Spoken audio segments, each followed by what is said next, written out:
വിശുദ്ധ മത്തായിയുടെ സുവിശേഷം 10-ാം അധ്യായം നമുക്ക് പഠിക്കാം. ഈ 10-ാം അധ്യായത്തിൽ 42 വാക്യങ്ങളാണ് നമുക്ക് കാണാൻ സാധിക്കുന്നത്. ഈ അധ്യായത്തിൽ കർത്താവായ യേശുക്രിസ്തു തൻ്റെ ശിഷ്യന്മാരോട് സംസാരിച്ച വാക്കുകളാണ് നമുക്ക് ഇതിൽ കാണുവാനായിട്ട് സാധിക്കുന്നത്. വളരെ പ്രാധാന്യം അർഹിക്കുന്ന വാക്കുകളാണ് നമുക്കിവിടെ കാണുവാനായിട്ട് സാധിക്കുന്നത്. ഈ 10-ാം അധ്യായത്തിൻ്റെ പ്രാരംഭ ഭാഗത്ത് അവൻ്റെ 12 ശിഷ്യന്മാരെ വിളിച്ച് അവർക്ക് അധികാരം കൊടുക്കുന്നതായിട്ട് കാണുവാനായിട്ട് സാധിക്കും. 2 മുതൽ 4 വരെയുള്ള വാക്യങ്ങളിൽ ഈ അപ്പോസ്തലന്മാരുടെ പേരുകൾ കാണുവാൻ സാധിക്കും.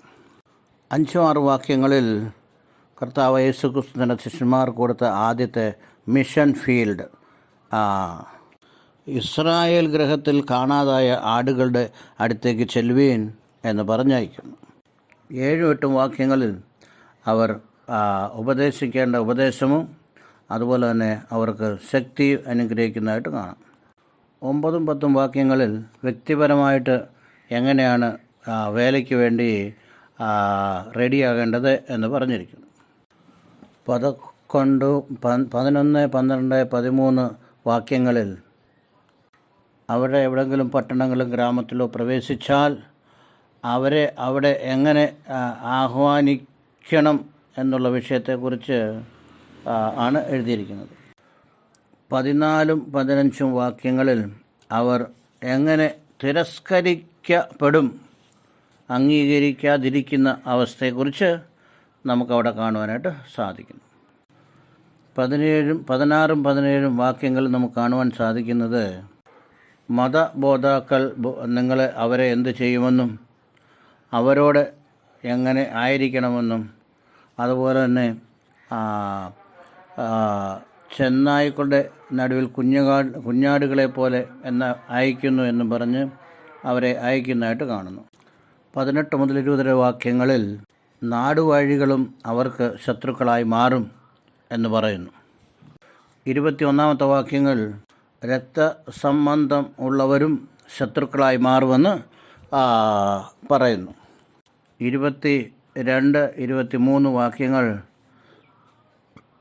ലോകത്തിൽ എല്ലാവരും നിങ്ങളെ ഉപദ്രവിക്കുകയും പകയ്ക്കുകയും ചെയ്യുമെന്ന് പറഞ്ഞിരിക്കും.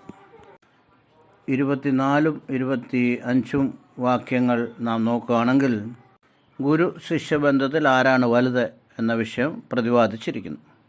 അതുപോലെ തന്നെ യജമാനനും ദാസനും അവരിൽ വലിയവൻ ആരാണ്, ശ്രേഷ്ഠൻ ആരാണ്. ഈ 26-27 വാക്യങ്ങളിൽ നമുക്ക് കപടഭക്തിക്കെതിരായിട്ട് വാണിംഗ് കൊടുക്കുന്നതായി കാണുന്നു. വീണ്ടും 28 മുതൽ 33 വരെയുള്ള വാക്യങ്ങളിൽ പറഞ്ഞിരിക്കുന്ന വിഷയം എന്നാണെന്ന് ചോദിച്ചാൽ warning against the man's fear, മനുഷ്യരെ ഭയപ്പെടുന്നതിനെക്കുറിച്ചാണ് ആ ഭാഗത്ത് നമുക്ക് കാണുവാനായിട്ട് സാധിക്കുന്നത്. മനുഷ്യരെ നമുക്ക് ഭയപ്പെടേണ്ട ആവശ്യമില്ല. അവർ ഒരു പക്ഷേ ദേഹത്തെ കൊന്നാലും ദേഹിയെ കൊല്ലുവാൻ സാധിക്കുകയില്ല എന്നാണ് കർത്താവ് പറഞ്ഞിരിക്കുന്നത്. അനേക മനുഷ്യർ എങ്ങനെ ഭയപ്പെടുന്നു അതുപോലെ നിങ്ങളും ഒരിക്കലും ഭയപ്പെടേണ്ട ആവശ്യം ഇല്ല എന്ന് കർത്താവ് അവരോട് പറയുന്നു. 34 മുതൽ 36 വാക്യം വരെയുള്ള വാക്യങ്ങൾ നോക്കുമ്പോൾ സുവിശേഷത്തിന് വിരോധമായ പരിസ്ഥിതികൾ അവരുടെ മേൽ എങ്ങനെ വരുമെന്നുള്ള വിഷയത്തെക്കുറിച്ച് ആ ഭാഗത്ത് നാം കാണുന്നു. അതിനുശേഷം 37-38 വാക്യങ്ങൾ നോക്കുകയാണെങ്കിൽ ശിഷ്യത്വത്തിൻ്റെ പരീക്ഷയാണ്, ദ ടെസ്റ്റ് ഓഫ് ഡിസൈപ്പിൾഷിപ്പ്. ശരിയായ ശിഷ്യൻ എങ്ങനെ ആയിരിക്കണം, എങ്ങനെയാകാൻ പാടില്ല എന്നുള്ള വിഷയം നമുക്കവിടെ കാണുവാൻ സാധിക്കും. ദൈവത്തെക്കാളധികം ആരെയും സ്നേഹിക്കരുത് എന്നാണ് അവിടെ എഴുതിയിരിക്കുന്നത്. ക്രിസ്തുവിൻ്റെ യഥാർത്ഥ ശിഷ്യൻ ക്രിസ്തുവിനെ ആയിരിക്കും കൂടുതൽ സ്നേഹിക്കുന്നത്. തൻ്റെ ജീവനെ കണ്ടെത്തിയവൻ അതിനെ കളയും, എൻ്റെ നിമിത്തം തൻ്റെ ജീവനെ കളഞ്ഞവൻ അതിനെ കണ്ടെത്തും എന്ന് പറഞ്ഞു. 40 മുതൽ 42 വരെയുള്ള വാക്യങ്ങൾ ക്രിസ്തുവിൻ്റെ പേരിൽ ചെയ്യുന്ന ചെറിയ ചെറിയ കാര്യങ്ങൾക്കും പ്രതിഫലം ഉണ്ട് എന്ന് പറയുന്നു. അതുകൊണ്ട് ചെറിയ ചെറിയ കാര്യങ്ങൾ ചെയ്ത് പ്രതിഫലമോ പ്രാപിക്കണം എന്നും അവിടെ രേഖപ്പെടുത്തിയിരിക്കുന്നതായിട്ട് കാണും. അങ്ങനെ ഈ അദ്ധ്യായത്തിൽ അനേക സബ്ജക്റ്റ് എടുത്താണ് ശിഷ്യന്മാരോട് സംസാരിക്കുന്നത് എന്ന് നമുക്ക് മനസ്സിലാക്കാൻ സാധിക്കും. ആദ്യത്തെ വാക്യം മുതൽ നമുക്ക് ധ്യാനിക്കാം. അനന്തരം അവൻ തൻ്റെ 12 ശിഷ്യന്മാരെയും അടുക്കൽ വിളിച്ച് അശുദ്ധാത്മാക്കളെ പുറത്താക്കുവാനും സകലവിധ ദീനവും വ്യാധിയും പൊറുപ്പിപ്പാനും അവർക്ക് അധികാരം കൊടുത്തു. കർത്താവായ യേശുക്രിസ്തു താൻ ചെയ്ത ശുശ്രൂഷകൾ തൻ്റെ ശിഷ്യന്മാരും വളരെ അധികാരത്തോടുകൂടെ ചെയ്യുന്നതിന് വേണ്ടി അതിനുള്ള തയ്യാറെടുപ്പുകൾ, അതിനുള്ള അറേഞ്ച്മെൻറ്റ് ചെയ്യുന്നതായിട്ട് നമുക്ക് കാണുവാൻ സാധിക്കും. അവരും പരസ്യമായിട്ട് ശുശ്രൂഷയിൽ അവർ പ്രവേശിക്കാൻ പോവുകയാണ്. അവൻ ആ 12 പേരെയും തൻ്റെ അടുക്കൽ നിർത്തി അവരെ ഉപദേശിച്ചതായിട്ട്, ഇതുവരെ ഉപദേശിച്ചതായിട്ട് നമുക്ക് കാണുവാൻ സാധിക്കും. താൻ ആരാണ്, എന്തിനാണ് വന്നത്, എന്ത് ചെയ്യാനായിട്ട് വന്നത്, എങ്ങനെയാണ് ഈ ലോകത്തിന് രക്ഷകനായിട്ട് മാറുന്നത്, തൻ്റെ അധികാരം എത്ര ശ്രേഷ്ഠമാണ്, തൻ്റെ ശിഷ്യന്മാരും അവനെ തങ്ങളുടെ ജീവിതത്തിൽ പ്രതിഫലിപ്പിച്ച് എങ്ങനെ ശുശ്രൂഷ ചെയ്യണമെന്നും അവരെ പഠിപ്പിക്കുന്നതായിട്ട് കാണുവാൻ സാധിക്കും. അങ്ങനെ ഈ 12 ശിഷ്യന്മാരെയും യേശുക്രിസ്തു വിളിച്ചു. ലീഡർഷിപ്പിനെ കുറിച്ചുള്ള കാര്യങ്ങൾ യേശുക്രിസ്തുവിൽ നമുക്ക് വളരെയധികം സവിശേഷതകൾ കാണുവാനായിട്ട് സാധിക്കും. How to establish a mission. ഒരു ശുശ്രൂഷ സ്ഥാപിക്കണം എന്നുണ്ടെങ്കിൽ, ഒരു ശുശ്രൂഷ നിലനിർത്തണം എന്നുണ്ടെങ്കിൽ അത് ഒരാളിലൂടെ നടക്കുന്ന സംഭവമല്ല, അത് ഒരു ടീം വർക്കാണ്. യേശുക്രിസ്തു തൻ്റെ ശുശ്രൂഷയെല്ലാം ടീം ആയിട്ടാണ് ചെയ്തത്.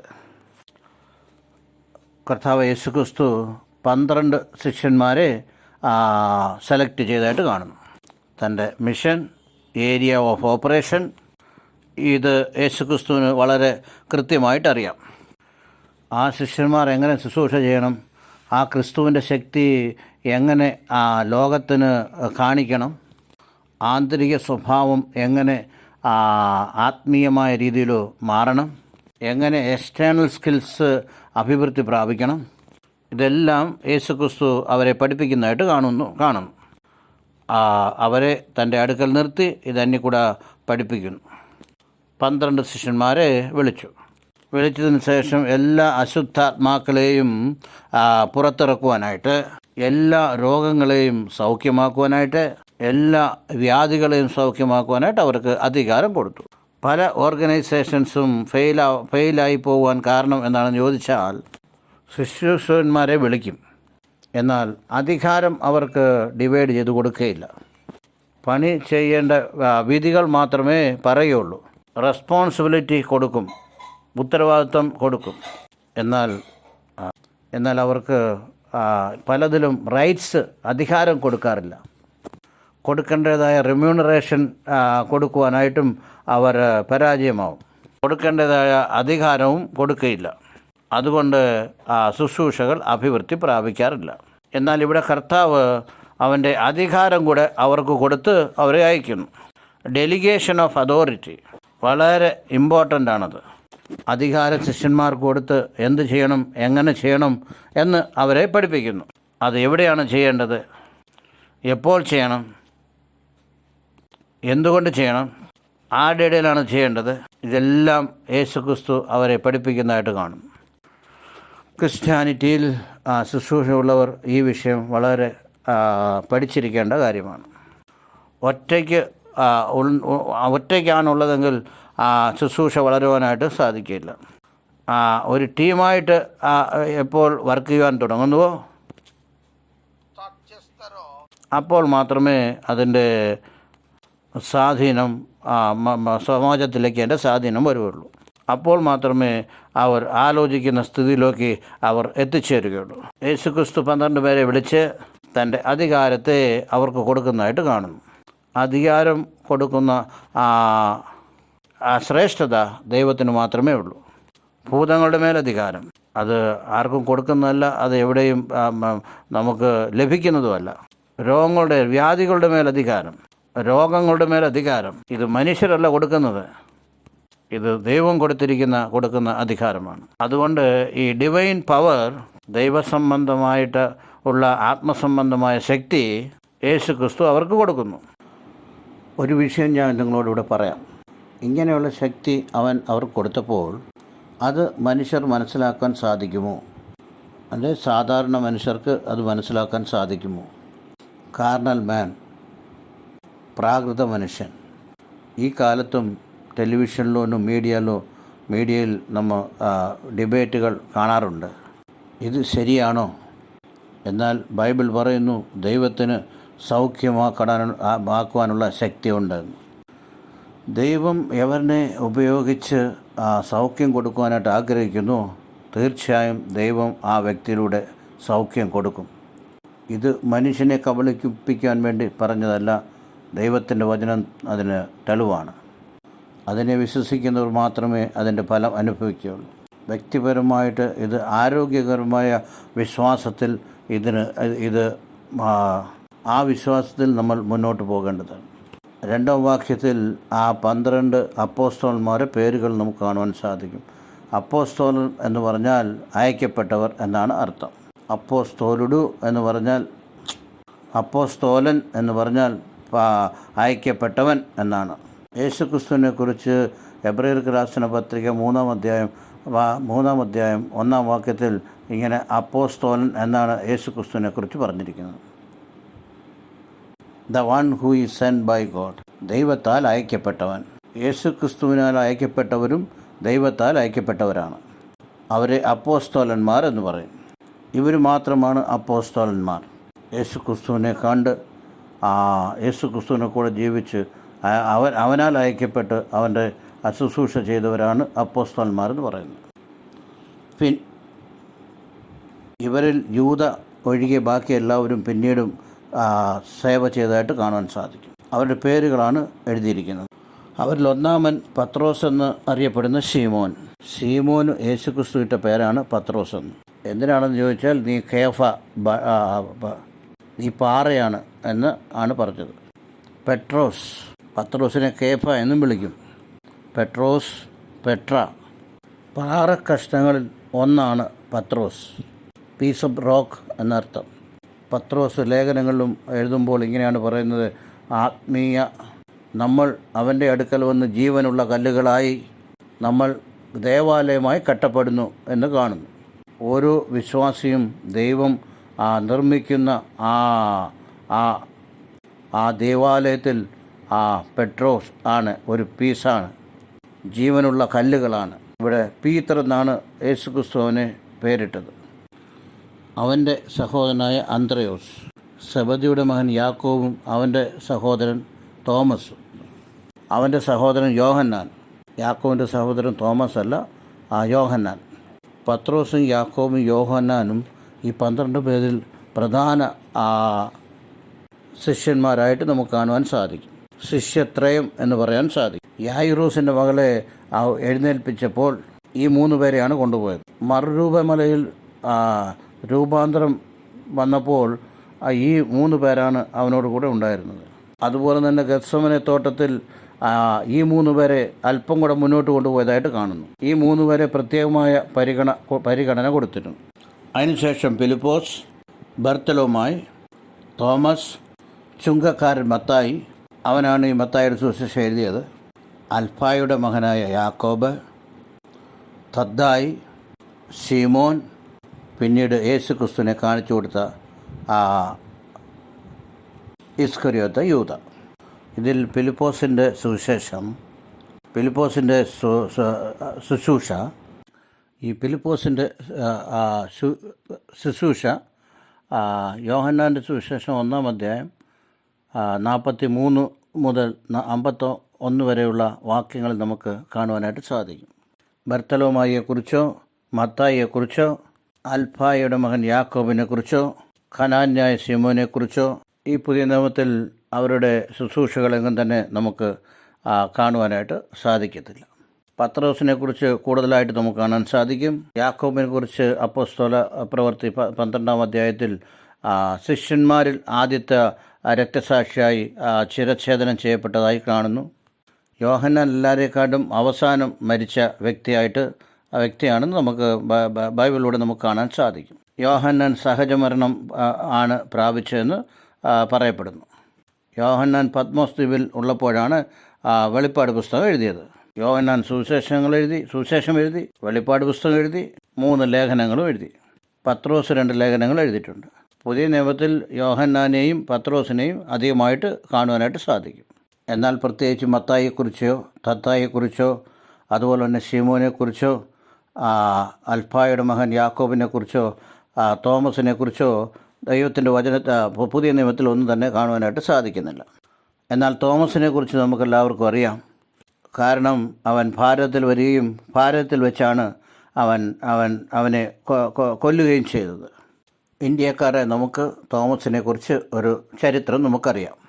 തോമസ് കേരളത്തിൽ വരികയും 4 ബ്രാഹ്മൺ ഫാമിലീസിനെ രക്ഷിക്കപ്പെടുത്തുകയും ചെയ്തു. പിന്നീടാണ് ദളിതർ ക്രൈസ്തവമിലേക്ക് വരുവാൻ പ്രാരംഭമായത്. അതുകൊണ്ട് 2000 വർഷങ്ങൾക്ക് മുമ്പ് യേശുക്രിസ്തുവിൻ്റെ ഡയറക്റ്റ് ശിഷ്യനായ തോമസ് ഇന്ത്യയിൽ വരികയുണ്ടായി. കർത്താവ് യേശുക്രിസ്തുവിൻ്റെ 12 ശിഷ്യന്മാരിൽ ഒരുത്തനായ തോമസ് ഭാരതത്തിൽ വരികയുണ്ടായി. ഇങ്ങനെ 12 പേരുടെ പേരുകളാണ് ഇവിടെ കൊടുത്തിരിക്കുന്നത്. നമ്മൾ ബൈബിൾ നോക്കുകയാണെങ്കിൽ യേശുക്രിസ്തുവിൻ്റെ ആ ശുശ്രൂഷയിൽ മരിച്ച് ഉയർത്തെഴുന്നേറ്റ് വീണ്ടും സ്വർഗാരോഹണം ചെയ്തതിന് ശേഷം 120 പേർ മാളിക മുകളിൽ കൂടിയിരുന്നതായിട്ട് നമുക്ക് അപ്പോസ്തല പ്രവൃത്തിയിൽ കാണുന്നുണ്ട്. യേശുക്രിസ്തുവിനെ അനുഗമിച്ചവരിൽ 120 പേർ മാളിക മുകളിൽ കൂടിയുണ്ടായിരുന്നു. എന്നാൽ അവരെല്ലാവരും വിശ്വാസികളായിരുന്നു എന്ന് നമുക്ക് അറിയാം. ഉയർത്തെഴുന്നേറ്റത്തിന് ശേഷം 40 ദിവസം ഭൂമിയിൽ സഞ്ചരിച്ച സമയമോ ഈ വിശ്വാസികൾ ഉണ്ടായിരുന്നു. അവൻ സ്വർഗാരോഹണം ചെയ്തപ്പോൾ ഏകദേശം 500 പേർ കണ്ടു എന്ന് പറയപ്പെടുന്നു.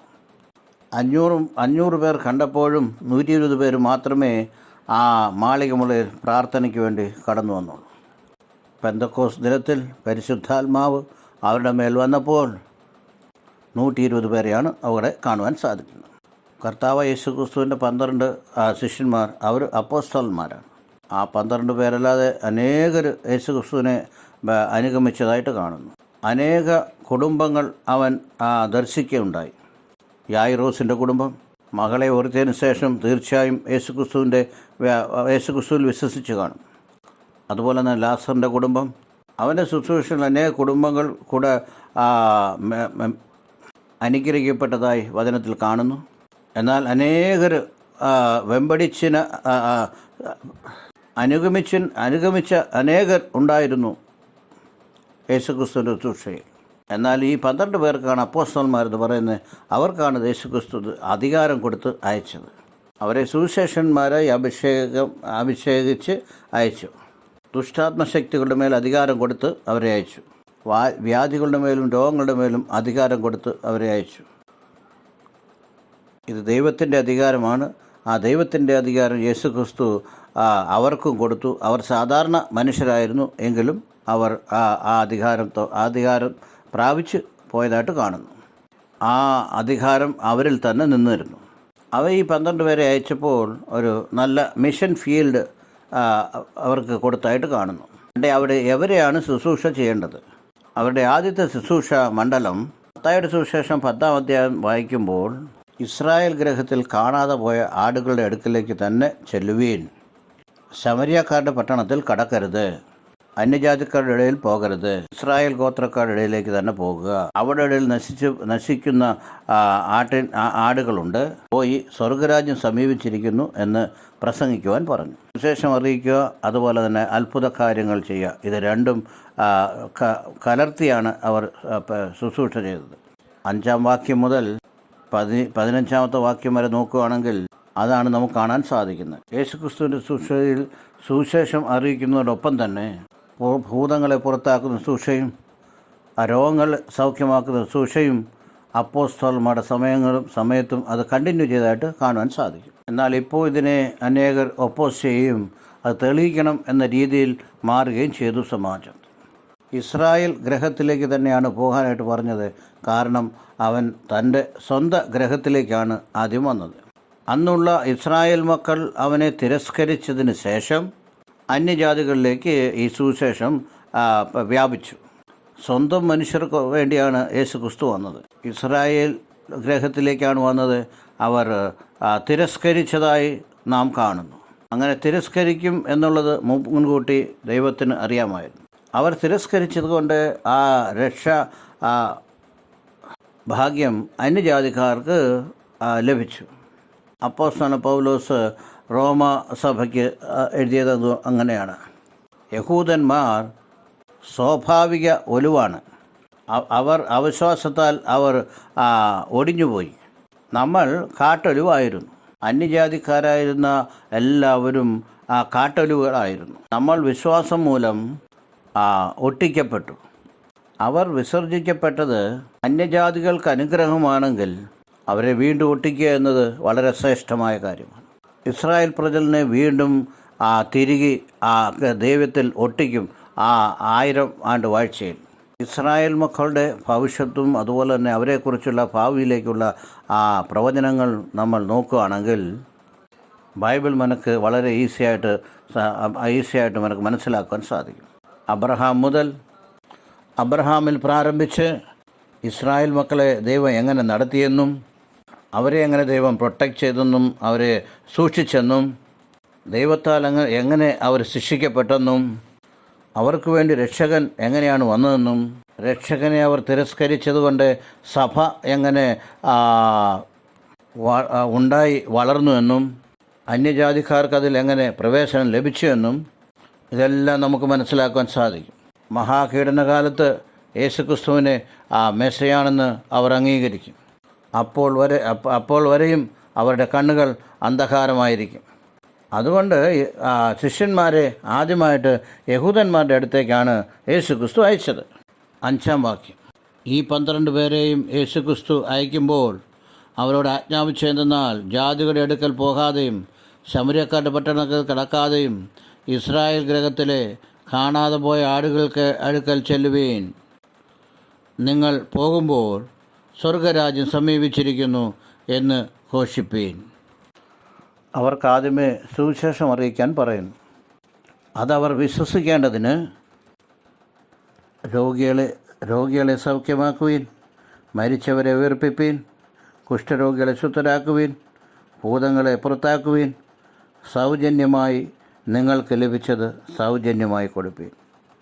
ഏത് ദൈവദാസനായാലും പരിശുദ്ധാത്മാവിൻ്റെ ശക്തിയോടെ ഈ അത്ഭുതങ്ങൾ നടത്തുമ്പോൾ അത് ഫ്രീ ആയിട്ട് ചെയ്യണം.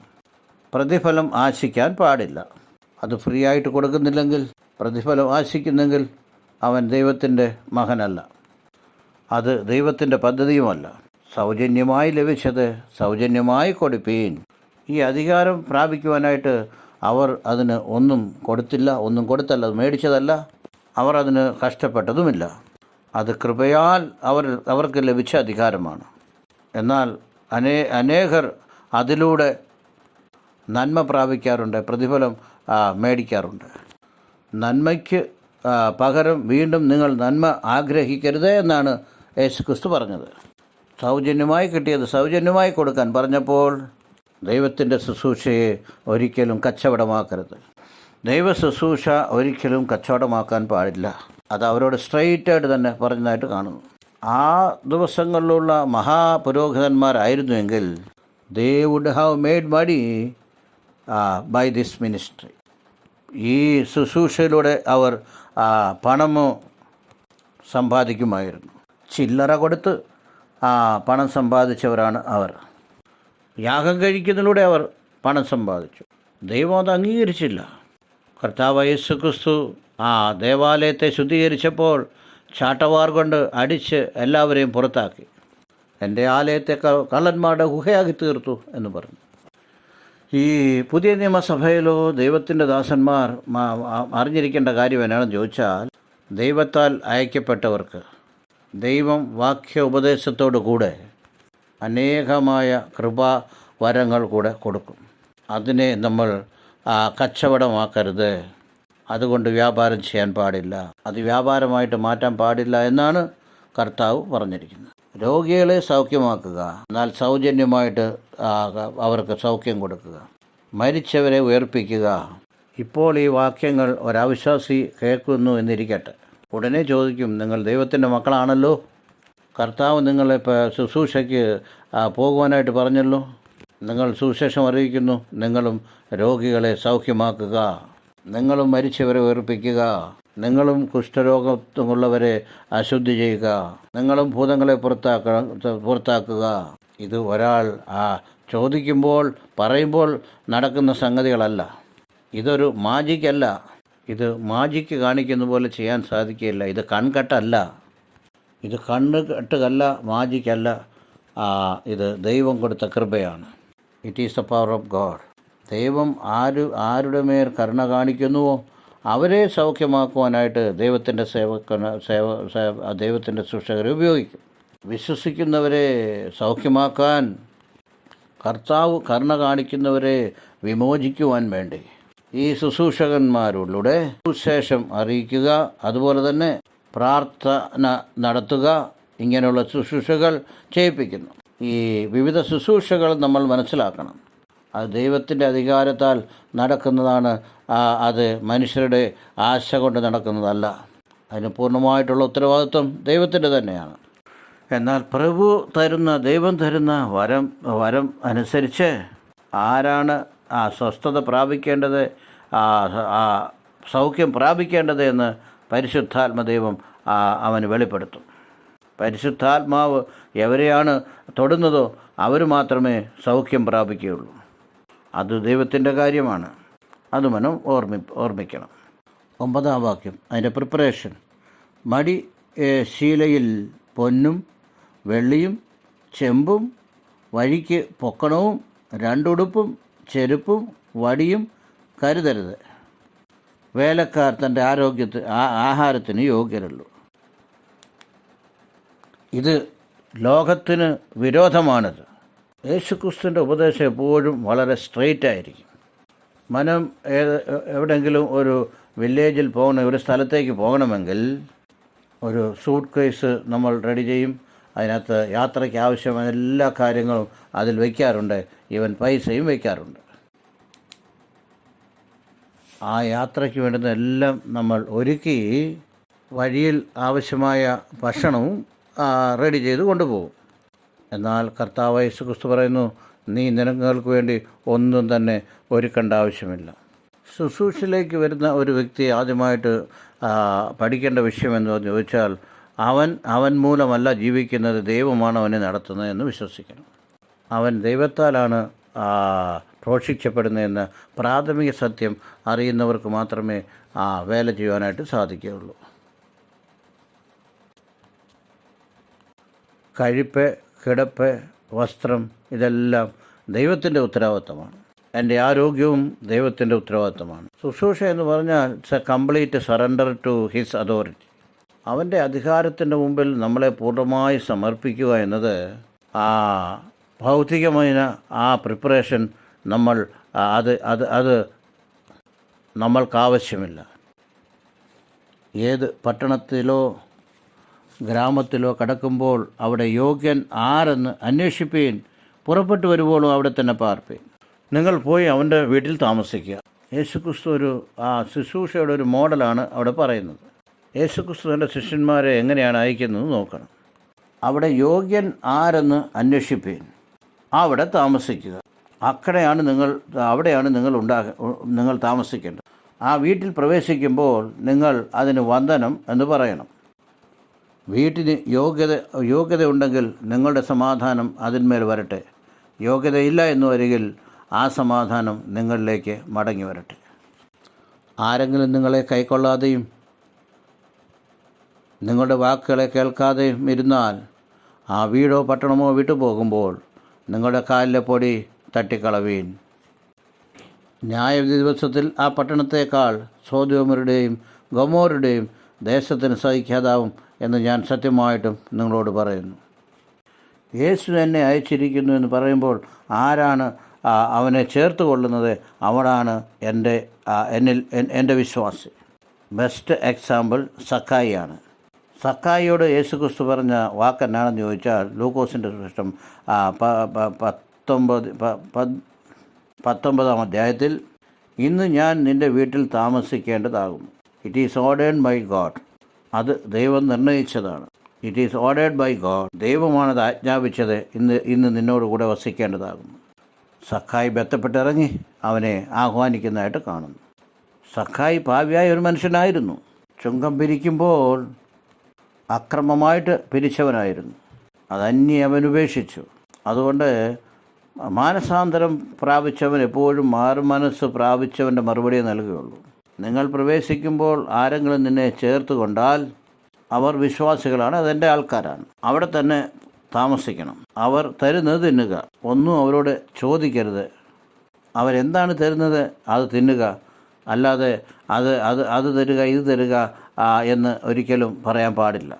നമ്മുടെ ആഗ്രഹങ്ങൾ അവരോട് പറയാൻ പാടില്ല. അവരുടെ കയ്യിൽ എന്താണുള്ളത് അത് തരും, അത് തിന്നുക. 3.5 വർഷം ആ സ്ത്രീയുടെ വീട്ടിൽ ഏലിയ പ്രവാചകൻ ആ അപ്പക്കഷ്ണം തിന്ന് ജീവിച്ചു. അവിടെ കയ്യിൽ അതേ ഉള്ളായിരുന്നുള്ളൂ. അതാണ് കൊടുത്തത്, അതവൻ തിന്നു. ഒന്നും അവിടെ ഡിമാൻഡ് ചെയ്തില്ല.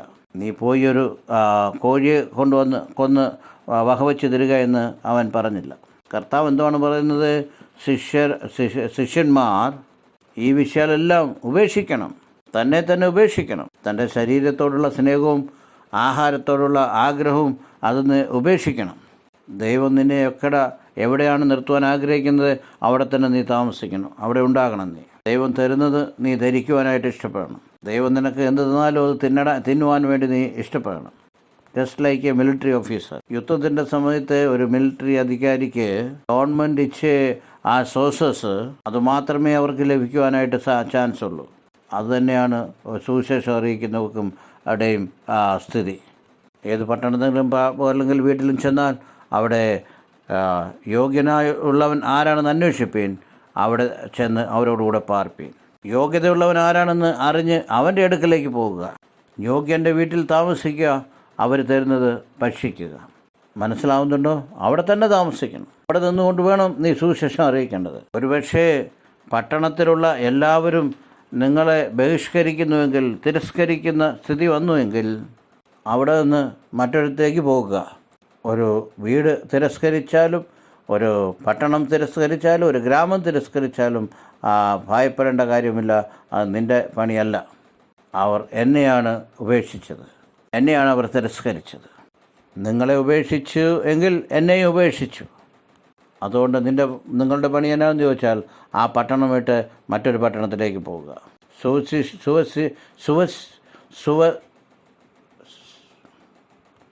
സുവിശേഷീകരണം അപ്പോൾ തന്നെ ആയി. ആരെന്നെ അംഗീകരിക്കുന്നു അവരെല്ലാം എൻ്റെ മക്കളാവും. എവരെന്നെ തിരസ്കരിക്കുന്നോ അന്ന് ന്യായ ദിവസത്തിൽ അവർ ശിക്ഷാവിധി അനുഭവിക്കും. ന്യായ ദിവസത്തിൽ എന്ന് പറഞ്ഞിരിക്കുന്നു. എല്ലാവരുടെയും പ്രവർത്തികൾ അവിടെ പ്രത്യക്ഷമാകുന്ന ദിവസത്തിൽ സോദോം ഗൊമോറയെക്കാളും അവർക്ക് സഹിക്കാതാവും എന്ന് പറഞ്ഞിരിക്കുന്നു. അവിടെ അഗ്നിഗന്ധവും കുറച്ച് സമയത്തിനുള്ളിൽ അത് കത്തിപ്പോയിരുന്നു. എന്നാൽ അവരുടെ സ്ഥിതി അതിലും ഭയങ്കരമായിരിക്കും. നിത്യാത്തയിൽ അവർ ഉണ്ടാകണം. സഹോദരി, ഈ 12 പേർക്ക് ഈ ഈ ടീച്ചിങ് എത്രമാത്രം അവർ നമുക്ക് മനസ്സിലാവുന്നു. യേശുക്രിസ്തുവിനെ അനുഗമിക്കുന്നവൻ യാതൊരു സ്വന്തം ഇഷ്ടവുമില്ലാതെ തന്നെ അവൻ യാത്ര പുറപ്പെടണം. ഇങ്ങനെയുള്ള വാക്യങ്ങൾ കേട്ട് പറഞ്ഞ് കേട്ട് 30 വർഷം കൊണ്ട് ഞാൻ ഒന്നും ഇല്ലാത്തവനായി തീർന്നു. ഇന്നീ റെക്കോർഡ് ചെയ്യാനായിട്ട് യാത്ര തിരിച്ചപ്പോൾ കൈകളിലൊന്നുമില്ല, പോക്കറ്റിലൊന്നുമില്ല. അതുകൊണ്ട് പൈസ ആരാണ് തരുന്നത്? സുവിശേഷ വേല ചെയ്ത് പണം സമ്പാദിക്കണമെന്ന് എല്ലാവരും ആഗ്രഹിക്കുന്നു. എങ്കിലും ദൈവത്തിൻ്റെ ശുശ്രൂഷ അങ്ങനെയുള്ളതല്ല. The ministry is such. Ministry is not like that. ശുശ്രൂഷ പണം സമ്പാദിക്കാൻ വേണ്ടിയുള്ളതല്ല. ഈ സത്യം അറിയുമ്പോൾ 90% ശുശ്രൂഷന്മാരും ഫീൽഡിൽ നിന്നും പുറകോട്ട് മാറും. ശുശ്രൂഷ എന്ന് പറയുമ്പോൾ അനേകർ ചിന്തിക്കും പുതിയ വാഹനത്തിൽ യാത്ര ചെയ്യാം, വിമാനത്തിൽ യാത്ര ചെയ്യാനുള്ള സൗകര്യങ്ങൾ വരും, സാമ്പത്തികമായിട്ട് ഒത്തിരി സമ്പാദിക്കുവാനായിട്ട് ചാൻസ് ഉണ്ട്. അങ്ങനെയുള്ള ആലോചനയോടെ വേലയ്ക്ക് വേണ്ടി വന്നവർ അനേകർ നമുക്ക് കാണുവാൻ സാധിക്കും. മരിക്കേണ്ടി വന്നാൽ മരിക്കാനും, കൈകളിലൊന്നുമില്ലാതെ നിൽക്കണമെങ്കിൽ അങ്ങനെയും കഷ്ടപ്പെടേണ്ടി എന്നുള്ള ആലോചനയോട് വരുന്നവർ വളരെ ചുരുക്കമായിരിക്കും. ഈ നാളുകളിൽ വിജയകരമായ ഒരു മിനിസ്റ്റർ എന്ന് ആരെയാണ് പറയുന്നതെന്ന് ചോദിച്ചാൽ, സക്സസ്ഫുൾ ശുശ്രൂഷകൻ എന്ന് ആരെയാണ് പറയുന്നത് ചോദിച്ചാൽ വളരെ പണമുള്ളവരെയാണ്. എന്നാൽ ബൈബിളിൽ നമുക്ക് കാണാൻ സാധിക്കത്തില്ല. വലിയ വലിയ ചർച്ചുകൾ ഉണ്ടാക്കുന്നവർ സക്സസ്ഫുൾ ശുശ്രൂഷകർ എന്ന് പറയും. എന്നാൽ ബൈബിൾ അത് പറയുന്നില്ല. ബൈബിളിൻ്റെ വാല്യൂസ് എൻ്റർലി ഡിഫറെൻറ്റ്. അതിൻ്റെ മൂല്യങ്ങൾ വളരെ വേറെയാണ്. ശുശ്രൂഷയ്ക്ക് ഇറങ്ങുന്നവൻ മരണത്തിന് റെഡിയായിട്ടാണ് ഇറങ്ങുന്നത്. Just like A soldier in army, ഒരു പട്ടാളക്കാരനെ പോലെയാണ്. ഉഗ്രവാദത്തിനും ക്രൈസ്തവത്തിനുള്ള വ്യത്യാസം എന്നാണെന്ന് ചോദിച്ചാൽ, ഉഗ്രവാദി തൻ്റെ മതത്തിനു വേണ്ടി ഉഗ്രവാദി മറ്റുള്ളവരെ കൊല്ലും, എന്നാൽ ക്രിസ്ത്യാനി സ്വന്തം മരിക്കും. സുവിശേഷകൻ മറ്റുള്ളവരെ രക്ഷിക്കുന്നതിന് വേണ്ടി സ്വന്തം മരിക്കും. മറ്റുള്ളവരെ രക്ഷിക്കുവാൻ വേണ്ടി അവൻ സ്വന്തമായി മരിക്കുവാനായിട്ട് ഇഷ്ടപ്പെടും. മറ്റുള്ളവരെ കൊല്ലുവാനായിട്ട് ഇറങ്ങിത്തിരിക്കുന്നവരാണ് ഉഗ്രവാദി. മറ്റുള്ളവരെ രക്ഷിക്കാൻ വേണ്ടി മരിച്ചവനാണ് രക്തസാക്ഷി. ഇത് നമ്മൾ മനസ്സിലാക്കണം. മക്കൾ അമ്മയപ്പന്മാരെ കൊല്ലിക്കും. എന്താ ദാരുണമായ വിഷയമാണ്. പേപ്പറിൽ നോക്കുകയാണെങ്കിൽ ഇതാണ് നമുക്ക് കാണുവാൻ സാധിക്കും. എവിടെ നോക്കിയാലും കൊലയാണ്. ലോകം പാപത്തെ കൊണ്ട് നിറഞ്ഞിരിക്കുകയാണ്. നിങ്ങൾ മനസ്സിലാക്കണം. ദിവസങ്ങൾ നല്ലതല്ല. കർത്താവ് തൻ്റെ വേലയ്ക്ക് വേണ്ടി അയച്ചപ്പോൾ ചില കാര്യങ്ങളിലൂടെ പറയുന്നുണ്ട്. ഒരു പട്ടണത്തിൽ നിങ്ങളെ ഉപദ്രവിക്കുമ്പോൾ മറ്റൊരു പട്ടണത്തിലേക്ക് ഓടിപ്പോകുവാനാണ്. ഇതെന്താണ് ഇതിൻ്റെ അർത്ഥം? കൃഷ്ണൻ്റെ ശിഷ്യന്മാരോട് ഓടിപ്പോകാൻ എന്തുകൊണ്ടാണ് പറയുന്നത്? നിങ്ങൾ എവിടെയാണുള്ളത് അവിടെ തന്നെ നിൽപ്പീൻ, ഞാനും വരാം, അവരോട് യുദ്ധം ചെയ്യാമെന്ന് എന്തുകൊണ്ട് പറഞ്ഞില്ല? നിങ്ങൾ അവിടെ നിന്ന് ഓടിപ്പോകുകയും, അല്ലെങ്കിൽ അവർ നിന്നെ ഉപദ്രവിക്കും, നിങ്ങളെ ജയിലിലാക്കും, നിങ്ങളെ അവർ അടിക്കുകയും ഉപദ്രവിക്കുകയും ചെയ്യും. This is my ministry. കാരണം എന്താണെന്ന് ചോദിച്ചാൽ, ഇത് അഗാപ്പെ പ്രേമയോടെ ചെയ്യുന്ന ശുശ്രൂഷ വേലയാണ്. നമ്മുടെ സ്വന്തം ശരീരത്തെ നമ്മൾ ഉപേക്ഷിക്കണം. നമ്മളെ തന്നെ നമ്മൾ വിസർജിച്ച് അങ്ങനെ ചെയ്യുന്നൊരു ശുശ്രൂഷയാണിത്. എൻ്റെ നാമനിമിത്തം എല്ലാവരും നിങ്ങളെ പകയ്ക്കും, അവസാനത്തോളം സഹിച്ചു നിൽക്കുന്നവർ രക്ഷിക്കപ്പെടും. എന്നാൽ ഒരു പട്ടണത്തിൽ നിങ്ങളെ ഉപദ്രവിച്ചാൽ മറ്റൊന്നിലേക്ക് ഓടിപ്പോകുകയും മനുഷ്യപുത്രൻ വരുവോളും നിങ്ങൾ ഇസ്രായേൽ പട്ടണങ്ങളിൽ സഞ്ചരിച്ച് തീരുകയില്ല എന്ന് ഞാൻ സത്യമായിട്ട് നിങ്ങളോട് പറയുന്നു. ഒരു പട്ടണത്തിൽ നിന്ന് മറ്റൊരു പട്ടണത്തിലേക്ക് ഓടിപ്പോകുകയും മനുഷ്യപുത്രൻ വരുവോളും നിങ്ങൾ ഇസ്രായേൽ പട്ടണങ്ങൾ സഞ്ചരിച്ച് തീരുകയില്ല ഞാൻ സത്യമായിട്ട് നിങ്ങളോട് പറയുന്നു എന്ന് പറഞ്ഞാൽ, ഇസ്രായേൽ എല്ലാ പട്ടണങ്ങളിലും നിങ്ങളെ തിരസ്കരിക്കും, നിങ്ങളെ അംഗീകരിക്കുകയില്ല എന്ന് മുന്നമേ യേശുക്രിസ്തു പറഞ്ഞു. മനുഷ്യപുത്രൻ വരുമെന്ന് പറയുന്നു. ഇനിയും ഈ വരവെന്താണ്? യേശുക്രിസ്തു രണ്ടാമത്തെ വരവിനെക്കുറിച്ചും സംസാരിക്കുന്നു. മനുഷ്യപുത്രൻ വീണ്ടും വരുന്നതുവരെയും രണ്ടാം വരവിനെക്കുറിച്ചാണ് സംസാരിക്കുന്നത്. രണ്ടാം വരവിൽ കൂടെ ഇസ്രായേൽ പട്ടണങ്ങൾ നിങ്ങൾ സഞ്ചരിച്ച് തീരുകയില്ല എന്ന് പറയും. It means Israel is going to deny you in my name. എന്നെ അവർ അംഗീകരിക്കുകയില്ല. ഇസ്രായേൽ നിങ്ങളെ അംഗീകരിക്കുകയില്ല. പത്രോസും അപ്പോസ്തലൻ പൗലോസും എല്ലാം മറ്റ് പ്രദേശത്തേക്ക് അവർ സുവിശേഷമായി പോയി.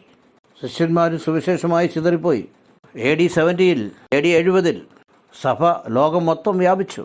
അതിനുശേഷം ഇസ്രായേൽ മൊത്തം, ജെറുസലേം മൊത്തം, ലോകത്തിൻ്റെ എല്ലാ ഭാഗത്തേക്കും അവർ ചിതറിപ്പോയതായിട്ട് കാണുന്നു. പ്രപഞ്ച ഭൂപടത്തിൽ ഇസ്രായേൽ ഇല്ലാതെയായിപ്പോയി. 1948 വരെ ഇസ്രായേൽ രാഷ്ട്രമില്ല. AD 70 മുതൽ 1948 വരെ ഇസ്രായേൽ രാജ്യം ഇല്ല. ലോകം മൊത്തം അവർ ചിതറിപ്പോയി. അതുകൊണ്ട് കർത്താവ് മുമ്പേ തന്നെ പറഞ്ഞിരിക്കുന്നു. തൻ്റെ ശുശ്രൂഷയുടെ ആരംഭ ദിവസത്തിൽ തൻ്റെ ശിഷ്യന്മാരെ അയച്ചപ്പോൾ അപ്പോഴേ പറയുന്നുണ്ട്, നിങ്ങളെ ഇസ്രായേൽ അംഗീകരിക്കുകയില്ല, അവരെ തിരസ്കരിക്കുമെന്ന് പറയും. ഈ സത്യം നമ്മൾ അറിഞ്ഞിരിക്കണം. മത്തായിയുടെ സുവിശേഷം 10-24 ശിഷ്യൻ ഗുരുവിന് മീതെയല്ല, ദാസൻ യജമാനന് മീതെയുമല്ല. ഗുരുവിനെ പോലെ ആകുന്നത് ശിഷ്യനും മതി, യജമാനനെ പോലെ ആകുന്നത് ദാസനും മതി. അവർ വീട്ടുടയവനെ ബെയേസബൂൽ എന്ന് വിളിച്ചുവെങ്കിൽ വീട്ടുകാരെ എത്രയധികം. അതുകൊണ്ട് അവരെ ഭയപ്പെടേണ്ട. ഈ വാക്യങ്ങൾ നമുക്ക് ധ്യാനിക്കാം. ശിഷ്യൻ ഗുരുവിന് മീതെ അല്ല, ഗുരുവിനെ പോലെ ആകുന്നത് ശിഷ്യന് മതി. കർത്താവായ യേശുക്രിസ്തു ഇവിടെ ഗുരുവാണ്.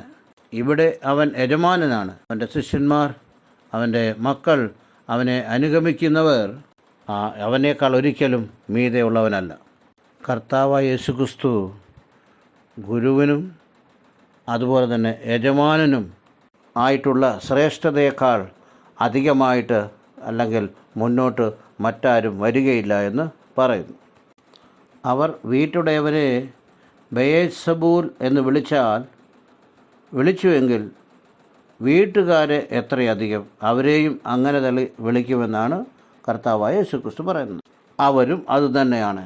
പരീശന്മാരും ശാസ്ത്രിമാരും ഈ വാക്ക് പറഞ്ഞാണ് യേശുക്രിസ്തുവിനെ നിന്ദിച്ചത്.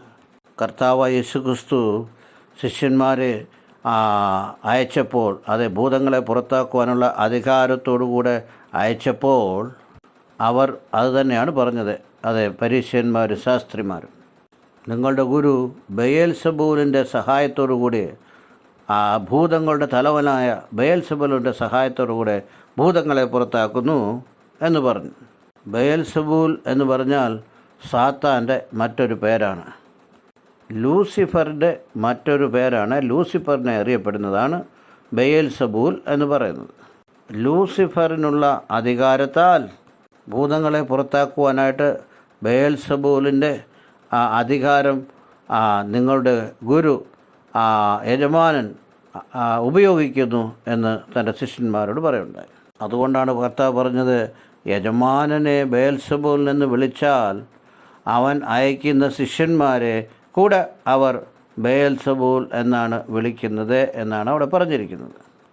ഇവിടെ ഒരു വലിയ കോൺഫ്ലിക്റ്റാണ് വന്നത്.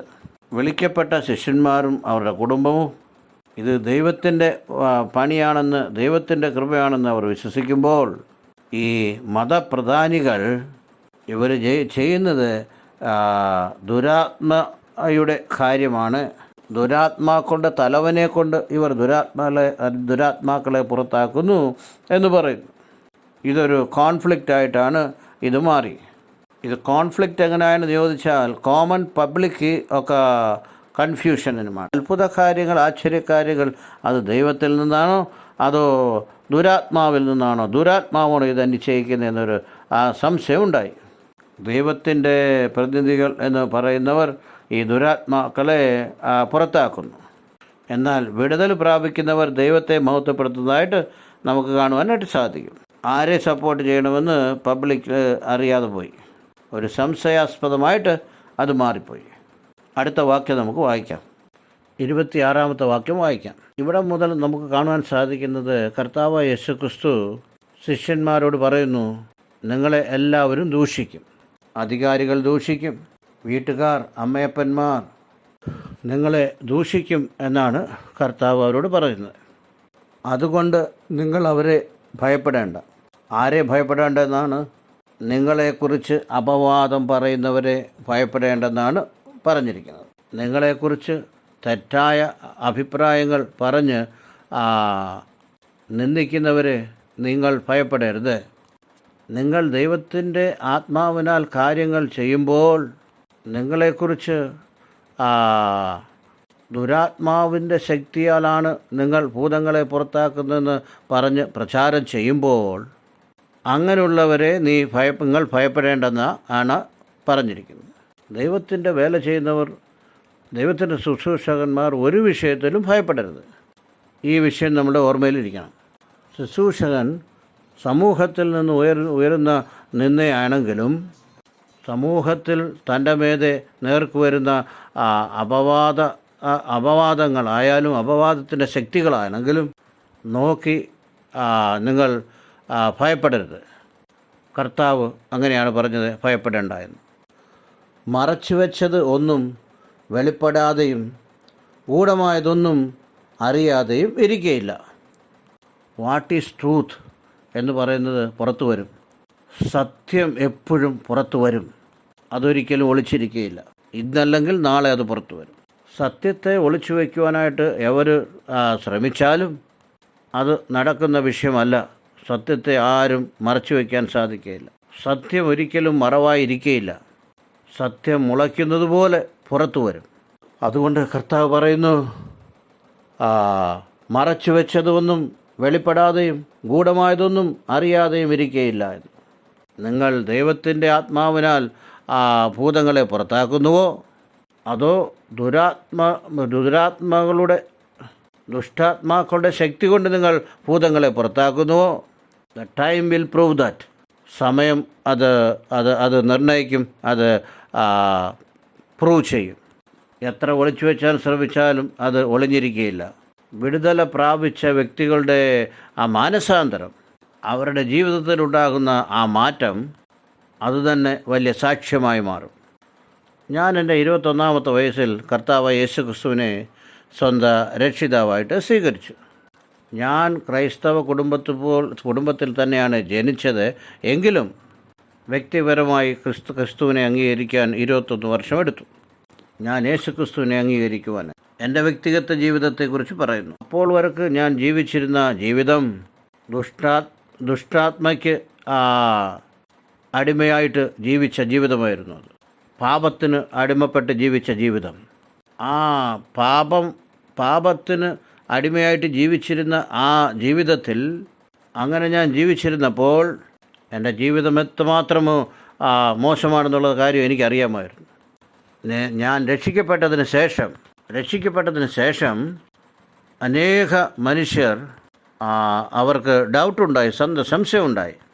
ഈ കാര്യം ദുരാത്മ മൂലം നടക്കുന്നു എന്ന് സംശയമുണ്ടായി. എന്നാൽ അതിൻ്റെ ഫലം അവർ കണ്ടപ്പോൾ, മാനസാന്തരത്തിന് യോഗ്യമായ ഫലങ്ങൾ പുറപ്പെടുവിക്കാൻ തുടങ്ങിയപ്പോൾ എന്നെ നല്ലതുപോലെ മനസ്സിലാക്കുവാൻ വളരെയധികം സമയമെടുത്തു.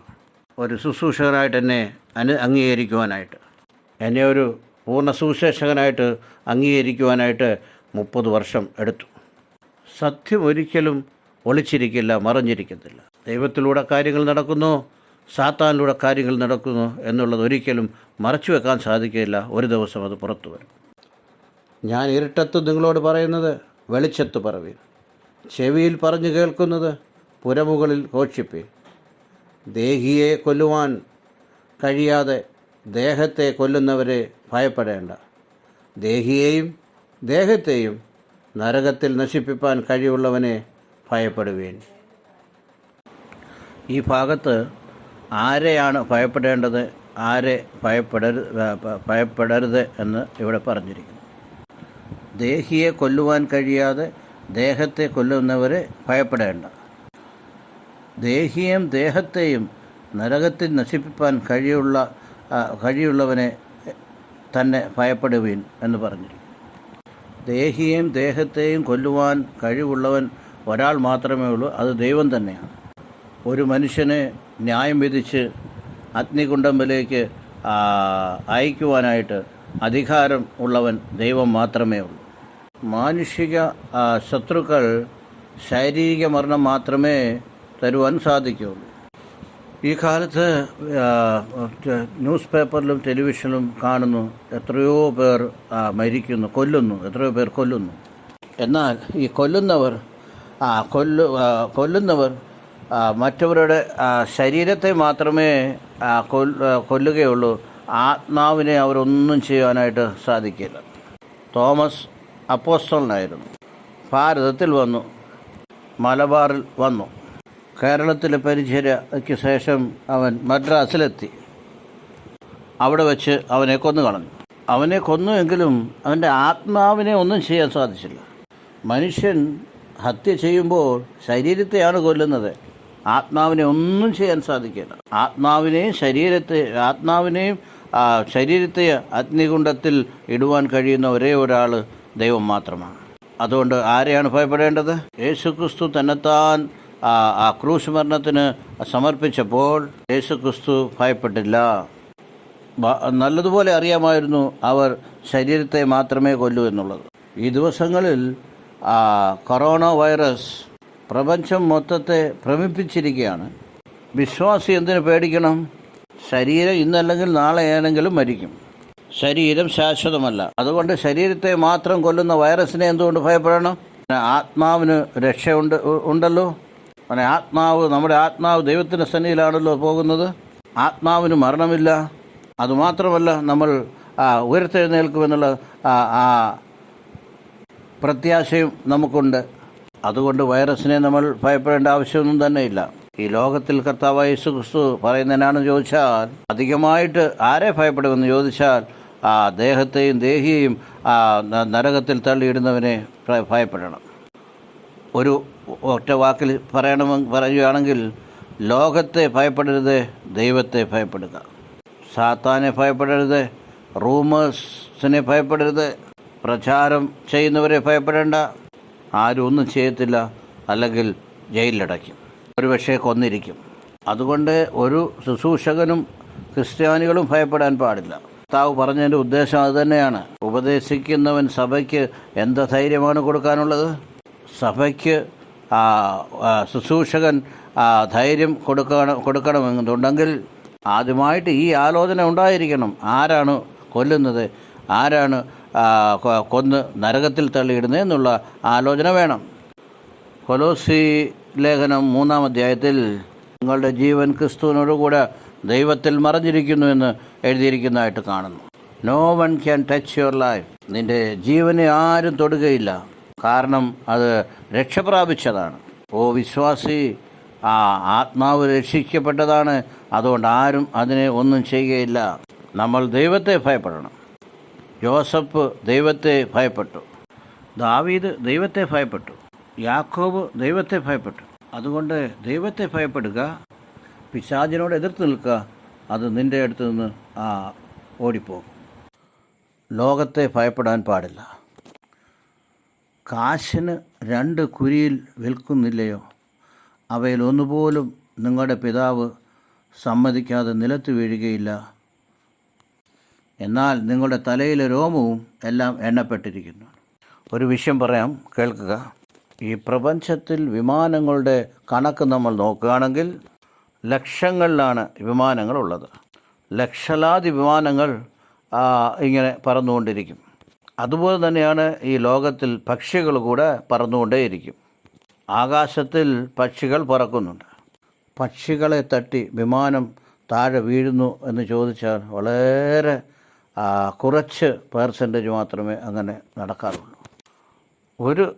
ഒരു കാശിന് 2 കുരിയിലോ എന്ന് വെച്ചാൽ ഒരു കുരിയിലിന് അരക്കാശ്. അരക്കാശിന് ഒരു കുരിയിൽ ലഭിക്കും. എന്നാൽ ദൈവത്തിൻ്റെ അറിവില്ലാതെ അതിലൊന്നുപോലും നിലത്ത് വീഴുകയില്ല എന്ന് കർത്താവ് പറയുന്നു.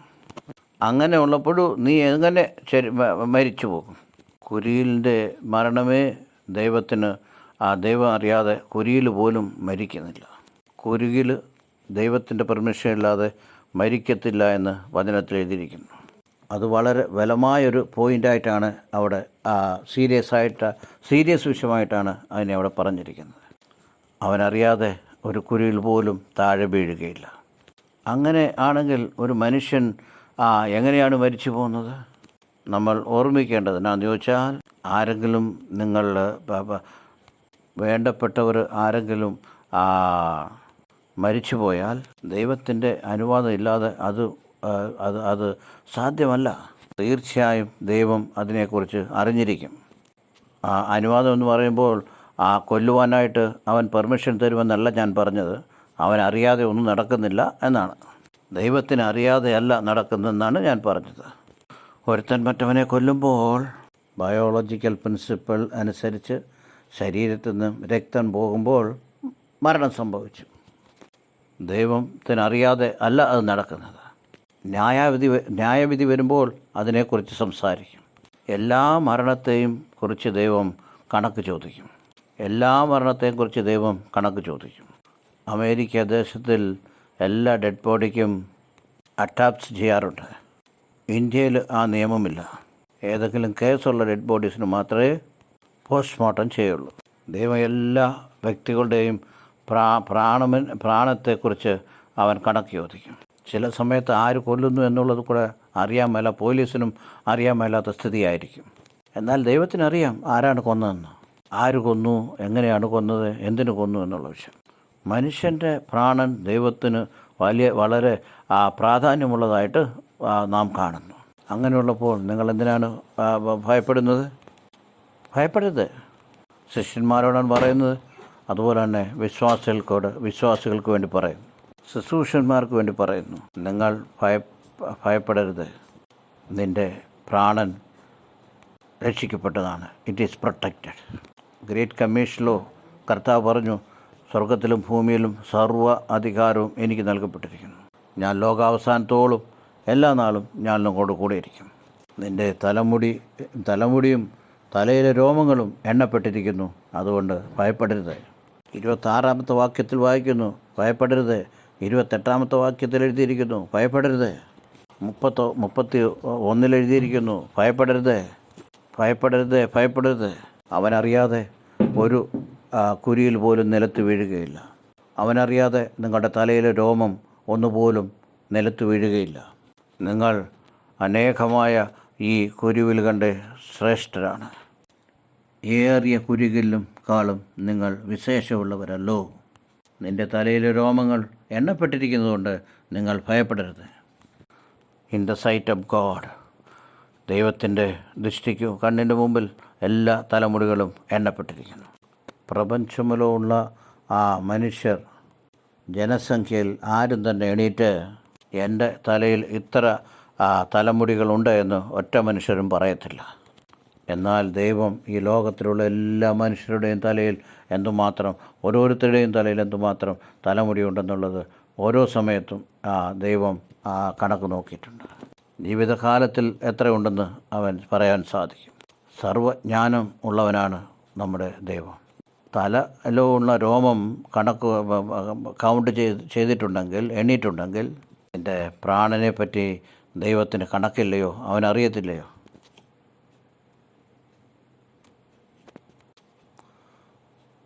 ഭയപ്പെടരുത്. മനുഷ്യരുടെ മുമ്പിൽ എന്നെ ഏറ്റുപറയുന്ന ഏവനെയും സ്വർഗസ്ഥനായ എൻ്റെ പിതാവിൻ്റെ മുമ്പിൽ ഞാനും ഏറ്റുപറയും. മനുഷ്യരുടെ മുമ്പിൽ എന്നെ തള്ളിപ്പറയുന്നവനെയോ എൻ്റെ പിതാവിൻ്റെ മുമ്പിൽ ഞാനും തള്ളിപ്പറയും. ഇത് വളരെ പ്രധാനമായൊരു വാക്യമാണ്. Public confession about Jesus Christ in baptism. യേശു ക്രിസ്തുവിനെ പബ്ലിക്കായിട്ട് അക്സെപ്റ്റ് ചെയ്യണം, മനസ്സിൽ വിശ്വസിക്കണം, വാഗൊണ്ട് ഏറ്റുപറയണം, പബ്ലിക്കായിട്ട് സാക്ഷ്യം പറഞ്ഞിരിക്കണം. രഹസ്യമായിട്ട് ഉള്ളവൻ വിശ്വാസി എന്ന് പറയാൻ സാധിക്കത്തില്ല. രഹസ്യവിശ്വാസികൾ ഉണ്ട്. ചില പ്രത്യേകമായ പരിസ്ഥിതികളെ ആശ്രയിച്ച് രഹസ്യവിശ്വാസികളുണ്ട്. എന്നാൽ ജനങ്ങളുടെ ഇടയിൽ നാണിക്കുന്നവനെക്കുറിച്ചാണ് ഇവിടെ എഴുതിയിരിക്കുന്നത്. മനുഷ്യരുടെ മുമ്പിൽ എന്നെ ഏറ്റുപറയുന്ന ഏവനെയും ഞാൻ ഏറ്റുപറയും. മനുഷ്യരുടെ മുമ്പിൽ എന്നെ തള്ളിപ്പറയുന്നവനെ ഞാനും പിതാവിൻ്റെ മുമ്പിൽ തള്ളിപ്പറയും. അതിക്രമം ചെയ്യുന്നവരെ എൻ്റെ അടുക്കൽ നിന്ന് മാറിപ്പോകുവീൻ എന്ന് പറയുമ്പോൾ അതിൻ്റെ അർത്ഥം അവരെക്കുറിച്ച് പിതാവിൻ്റെ അടുക്കൽ സമ്മതിക്കുവാൻ നാണമുണ്ടായി എന്നാണ്. പിതാവിൻ്റെ മുമ്പിൽ ലജ്ജിക്കുന്നു.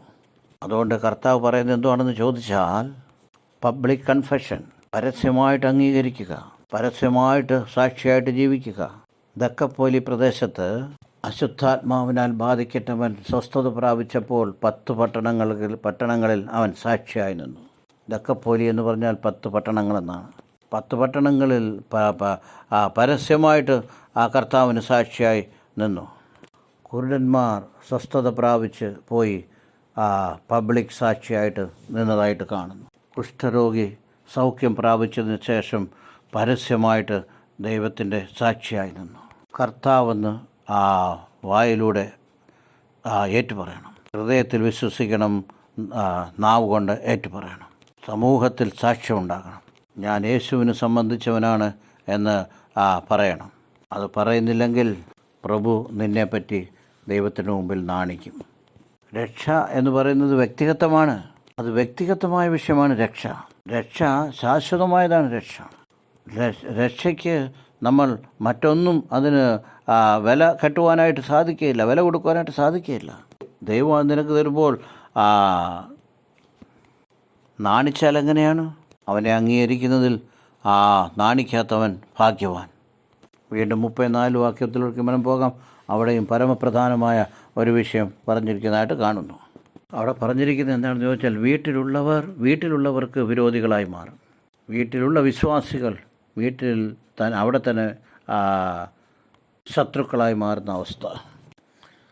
ഞാൻ ഭൂമിയിൽ സമാധാനം വരുത്തുവാൻ വന്നു എന്ന് നിങ്ങൾ നിരൂപിക്കരുത്. സമാധാനമല്ല, വാളത്രേ വരുത്തുവാൻ ഞാൻ വന്നത്. ഒരു ക്രൈസ്തവ സഹോദരൻ ഈ വാക്യമെടുത്ത് യേശു പ്രഭു ശരിയായ വ്യക്തിയല്ല, അവൻ ദോഷങ്ങളുള്ള വ്യക്തിയാണ് എന്ന് പറഞ്ഞു. കാരണം എന്താണെന്ന് ചോദിച്ചാൽ അവൻ പറഞ്ഞു, ഞാൻ ഭൂമിയിൽ സമാധാനം വരുത്തുവാൻ വന്നു എന്ന് നിങ്ങൾ നിരൂപിക്കരുത്. സമാധാനമല്ല, വാളത്രേ വരുത്തുവാൻ ഞാൻ വന്നത്.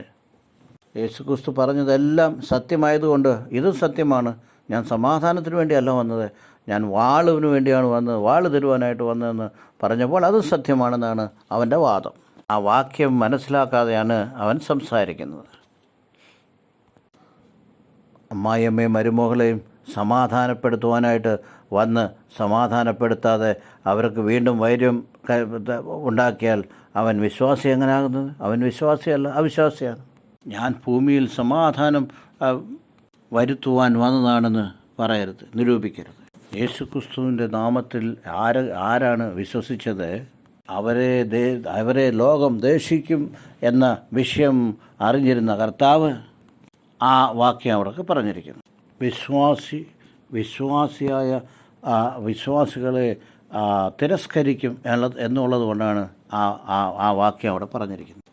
ഞാൻ വന്നതുകൊണ്ട് നിങ്ങൾ വിശ്വസിച്ചു, നിങ്ങൾ വിശ്വസിച്ചുകൊണ്ട് നിങ്ങളെ തിരസ്കരിക്കുന്നു. അതുകൊണ്ട് ഞാൻ വന്നത് നിങ്ങൾ തിരസ്കാരം കൊള്ളേണ്ടതിനു വേണം, തിരസ്കാരം പ്രാപിക്കേണ്ടതിനാണ് ഞാൻ വന്നത്.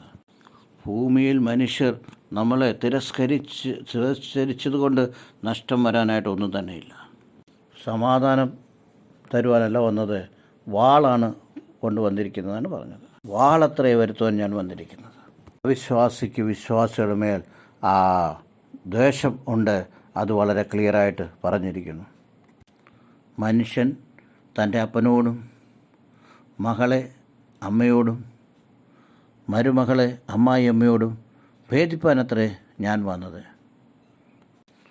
മനുഷ്യൻ്റെ വീട്ടുകാർ തന്നെ അവൻ്റെ ശത്രുക്കളാകും.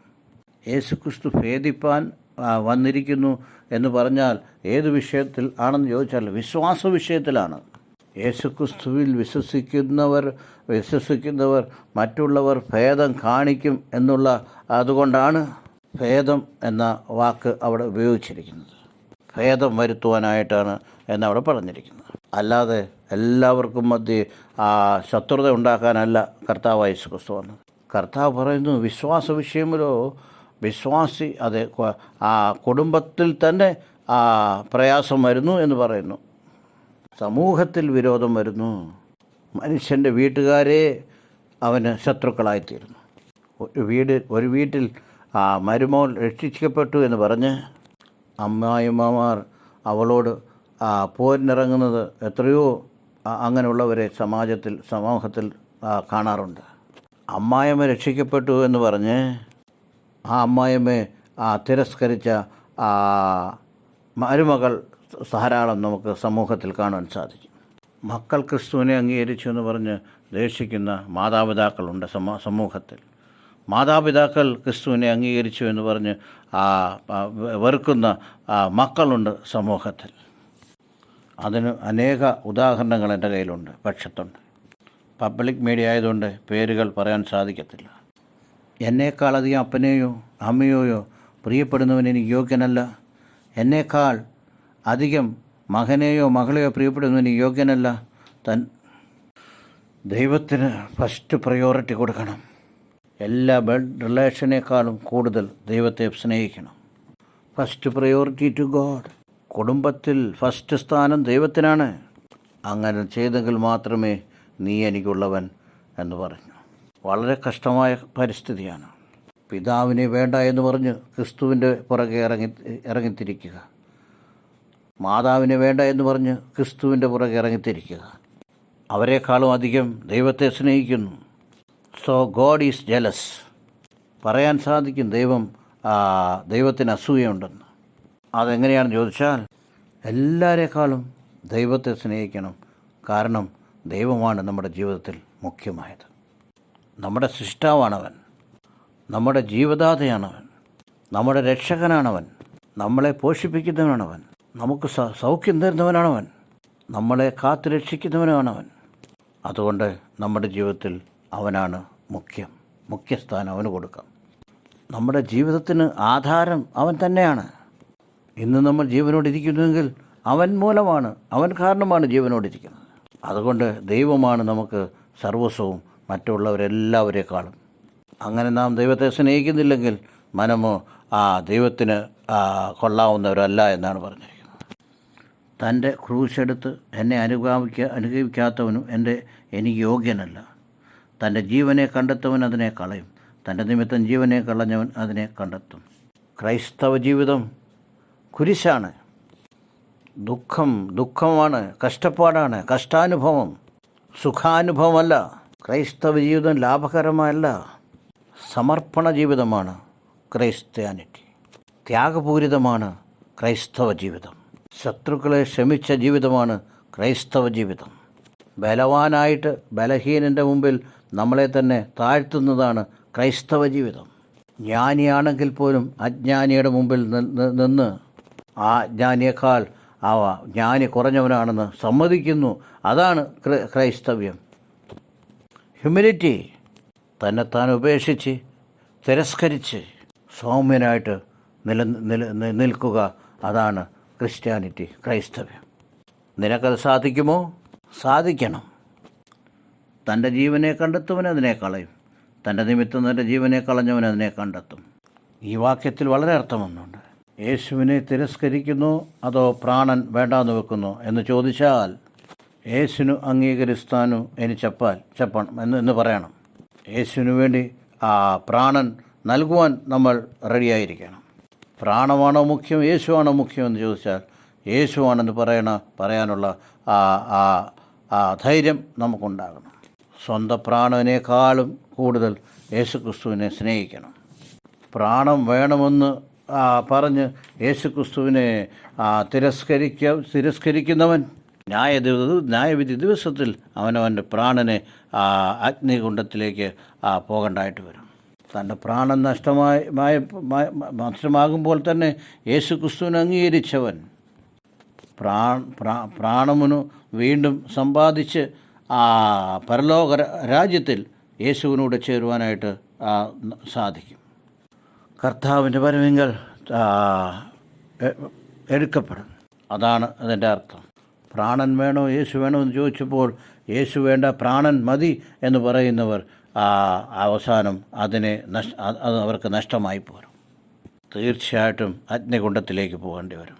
സ്വന്തം പ്രാണനേക്കാളും യേശുക്രിസ്തുവിനെ സ്നേഹിച്ച് പ്രാണം നഷ്ടപ്പെട്ടാലും സാരമില്ലെന്ന് ചിന്തിക്കുന്നവൻ തീർച്ചയായും ആ പ്രാണനെ തിരിച്ചു പ്രാപിക്കും. പുനരുദ്ധാനം പ്രാപിച്ച് സ്വർഗത്തിൽ പോകും. നിങ്ങളെ കൈക്കൊള്ളുന്നവൻ എന്നെ കൈക്കൊള്ളുന്നു, എന്നെ കൈക്കൊള്ളുന്നവൻ എന്നെ അയച്ചവനെ കൈക്കൊള്ളുന്നു. പ്രവാചകനെന്ന് വെച്ച് പ്രവാചകനെ കൈക്കൊള്ളുന്നവന് പ്രവാചകൻ്റെ പ്രതിഫലം ലഭിക്കും.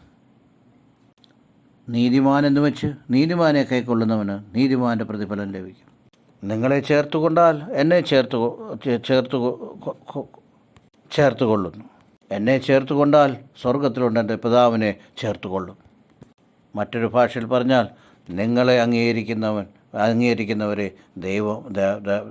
ദൈവത്തെ അംഗീകരിക്കും.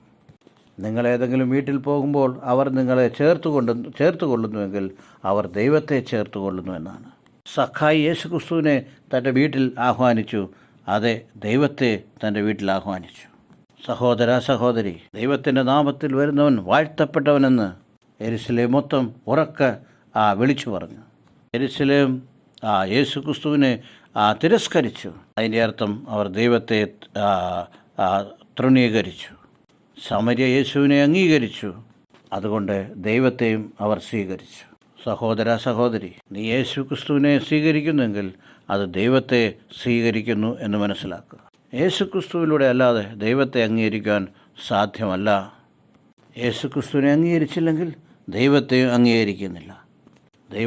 ദൈവത്തോട് ബന്ധമില്ലാത്തവൻ യേശുക്രിസ്തുവിനോട് സംബന്ധമില്ലാത്തവൻ ദൈവത്തോടും സംബന്ധമില്ല. എൻ മൂലമല്ലാതെ ആരും പിതാവിൻ്റെ അടുക്കൽ ചേരുകയില്ലെന്ന് യോഹന്നാൻ സുവിശേഷം 14-ാം അധ്യായത്തിൽ നാം വായിക്കുന്നു. സഹോദര സഹോദരി, യേശുക്രിസ്തു അനുമാർഗം. അവൻ മാത്രമാണ് മാർഗം. പ്രവാചകന്മാരെ ചേർത്തുവെങ്കിൽ നിനക്ക് പ്രതിഫലം, നീതിമാന്മാരെ ചേർത്തുവെങ്കിൽ അതിൻ്റെ പ്രതിഫലം.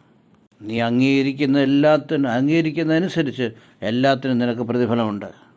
ദൈവത്തിൻ്റെ നാമത്തിൽ എന്ത് ചെയ്താലും അതിന് ഫലമുണ്ട് എന്നുള്ള വിഷയം മറന്നു പോകരുത്. ആരെങ്കിലും തണ്ണീർ കുടിപ്പാൻ കൊടുത്താൽ അതിനും ഫലമുണ്ട് എന്ന് വചനം നമ്മളെ പഠിപ്പിക്കുന്നു. ഈ ചെറിയവരിൽ ഒരുത്തന് ഒരു പാനപാത്രം തണ്ണീർ മാത്രം കുടിപ്പാൻ കൊടുക്കുന്നവന് പ്രതിഫലം കിട്ടാതെ പോകയില്ല എന്ന് ഞാൻ സത്യമായിട്ട് നിങ്ങളോട് പറയുന്നു. സഭയിൽ ഒരു വിശ്വാസിക്ക് യേശുക്രിസ്തുവിൻ്റെ പേരിൽ എന്ത് സഹായം ചെയ്താലും അത് പരിഗണിക്കപ്പെടുത്തുന്നു. ഒരു പാനപാത്രം തണ്ണീർ മാത്രം കൊടുത്താൽ അതിനും പ്രതിഫലമുണ്ടെന്നാണ് കർത്താവ് പറഞ്ഞിരിക്കുന്നത്. ഫലം പ്രാപിക്കാതെ പോകരുത്, ഫലം നഷ്ടമാകരുത്, ഫലം തിരിച്ചു പ്രാപിക്കും. ആ വിധവ കൊടുത്ത 2 കാശും ദൈവം അംഗീകരിച്ചു. അതുകൊണ്ട് ദൈവത്തിനു വേണ്ടി, ദൈവത്തിൻ്റെ മക്കൾക്ക് വേണ്ടി, ദൈവത്തിൻ്റെ പ്രവർത്തനങ്ങൾക്ക് വേണ്ടി നിങ്ങൾ എന്ത് ചെയ്താലും അത് ഫലമായിട്ട് നിനക്ക് തിരിച്ച് ലഭിക്കാനുള്ള അവകാശമുണ്ട്. അത് തീർച്ചയായും തിരികെ ലഭിച്ചിരിക്കും. എത്ര ശ്രേഷ്ഠമായ ഉപദേശമാണിത്. അതുകൊണ്ട് ക്രൈസ്തവ്യം എന്ന് പറഞ്ഞാൽ നമ്മൾ ആലോചിക്കണം. വെറുതെ ബൈബിൾ വായിച്ചതുകൊണ്ടായില്ല, അതിനെ ധ്യാനിക്കണം. You need to meditate the word of God day and night. ഒരു ഈ പുല്ല് വളരെ പെട്ടെന്ന് തിന്നിട്ട് ഖാലി സമയത്ത് റെസ്റ്റ് എടുക്കുമ്പോൾ അത് അയവിറക്കുമ്പോൾ, അതുപോലെ വാക്യത്തെ നമ്മൾ അയവിറക്കണം, ഓർമ്മിക്കണം. അപ്പോൾ മാത്രമേ വാക്യത്തിൻ്റെ രുചി നമുക്ക് മനസ്സിലാക്കാൻ സാധിക്കുള്ളൂ. ശിഷ്യൻ എന്ന് അംഗീകരിക്കുക, ശിഷ്യനായിട്ട് സ്വീകരിക്കുക, ശിഷ്യനായിട്ട് ചേർത്ത് കൊള്ളുക. നിനക്ക് അധികം പ്രതിഫലം ഉണ്ടാകും.